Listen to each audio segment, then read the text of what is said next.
A crise econômica do setor imobiliário chinês vai levar pelo menos 10 anos para ser superada. Isso é claro se o comunismo chinês não colapsar antes disso. Esse é o Visão Libertária, sua fonte de informações descentralizadas e distribuídas. A novela da crise imobiliária chinesa continua, e com contornos cada vez piores. Essa situação vem se arrastando há alguns anos, e o governo comunista que controla o país com mão de ferro prefere sempre dobrar a aposta do que aceitar a inevitabilidade do colapso que se desenha no horizonte. Afinal de contas, estamos falando de um setor econômico que, sozinho, responde por 1/3 da segunda maior economia do mundo. E que, como os dados nos demonstram, está cada vez mais fragilizado. O primeiro grande sinal de alerta surgiu em 2021, quando a gigante da construção chinesa, a Evergrande, deu calote em parte de sua dívida. Nós tratamos desse tema na época, no vídeo Evergrande colapsa e ameaça a economia do mundo todo. Link na descrição. A crise dessa empresa se arrasta desde então, sendo que a incorporadora acumula uma dívida de inacreditáveis 300 bilhões de dólares, equivalente a 2% do PIB da China. Mas a coisa não parou por aí. Mais recentemente foi a vez da Country Garden, a maior incorporadora do país, anunciar que não seria capaz de pagar suas dívidas. Também tratamos desse assunto aqui no canal, no vídeo. O caso Country Garden é mais um para o colapso do mercado imobiliário chinês. Link na descrição. Em ambos os casos, não há qualquer perspectiva de recuperação. Estamos falando basicamente de duas empresas zumbis que ainda conseguem parcamente se manter de pé. Acontece que as mudanças no financiamento de imóveis por parte do governo comunista chinês praticamente sentenciaram as empresas da construção civil à falência. Essas incorporadoras fizeram dívidas bilionárias para expandir seus negócios e ofertar imóveis para o povo chinês. Contudo, a demanda por esses imóveis caiu drasticamente nos últimos anos. Com uma dívida enorme nas mãos e sem geração de caixa suficiente, não há o que se fazer. O colapso é inevitável. Mas o que seria a real dimensão dessa queda na demanda e do excesso de imóveis vazios na China? O economista-chefe do Grow Investment Group, Hao Hong, nos dá uma boa dimensão da profundidade desse buraco econômico. De acordo com suas análises, o mercado imobiliário inchado da China vai passar em breve por uma correção, algo que pode levar muitos anos para se consolidar por completo. Correções são algo comum e até normal em qualquer mercado. Quando agentes econômicos fazem investimentos equivocados, direcionando recursos para algo não demandado pelo mercado, em algum momento surge um movimento contrário, destruindo esses maus investimentos. Nesse processo, muita gente perde muito dinheiro, obviamente, mas isso é necessário para purificar o mercado dos investimentos ruins. Contudo, quando o Estado intervém no mercado, as distorções tendem a ser maiores. Nesse caso, portanto, a correção é ainda mais custosa e traumática.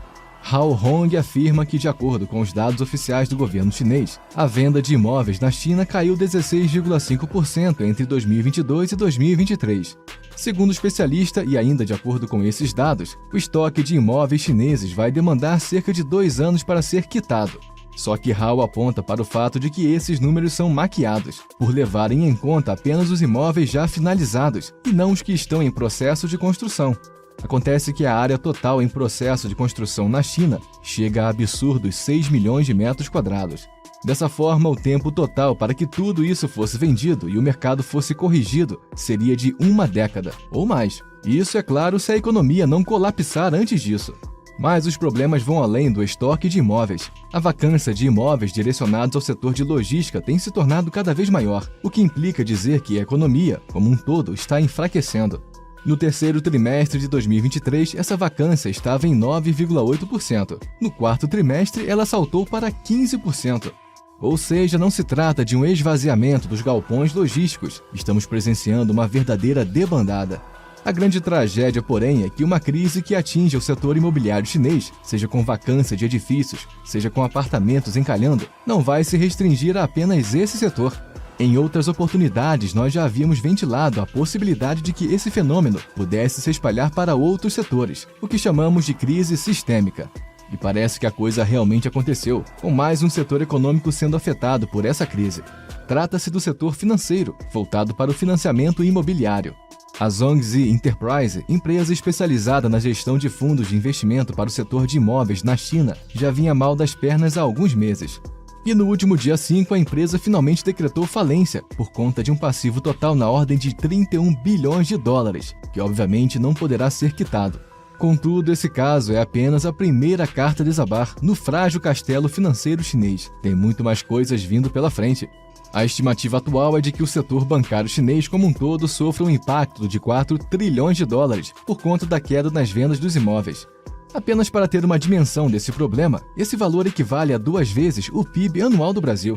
É por isso, inclusive, que a Bloomberg Economics recentemente afirmou que o PIB chinês pode encolher 4 pontos percentuais até 2026, algo que tem o potencial de representar desemprego para 5 milhões de pessoas. Em outras palavras, os tempos de crescimento pujante da economia chinesa ficaram no passado. O que fazer nesse cenário? Continuar demolindo os prédios que não são ocupados por ninguém?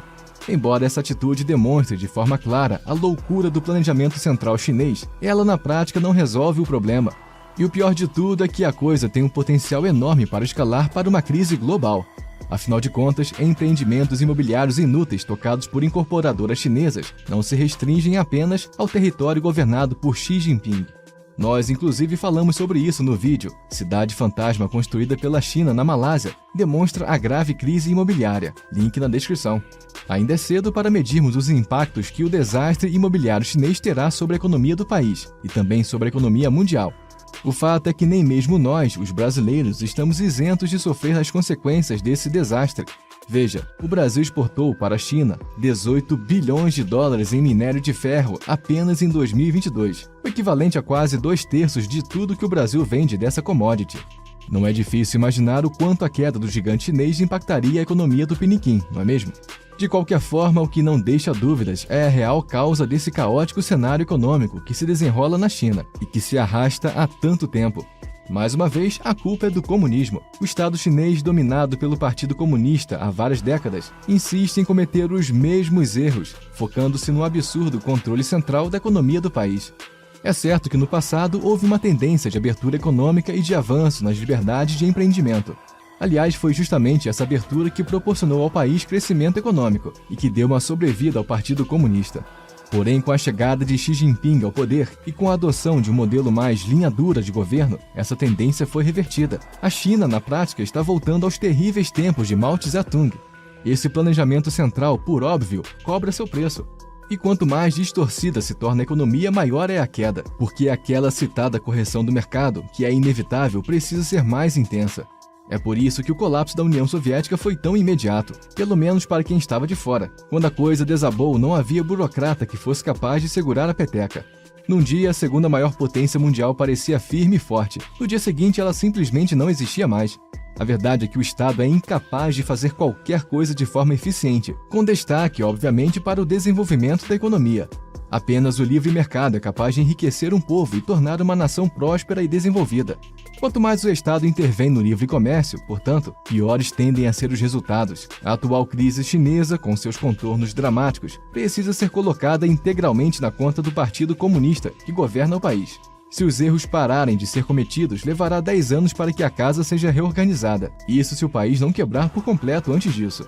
Mas será que Xi Jinping vai permitir essa correção econômica? Ou será que ele, mais uma vez, vai dobrar a aposta da intervenção estatal?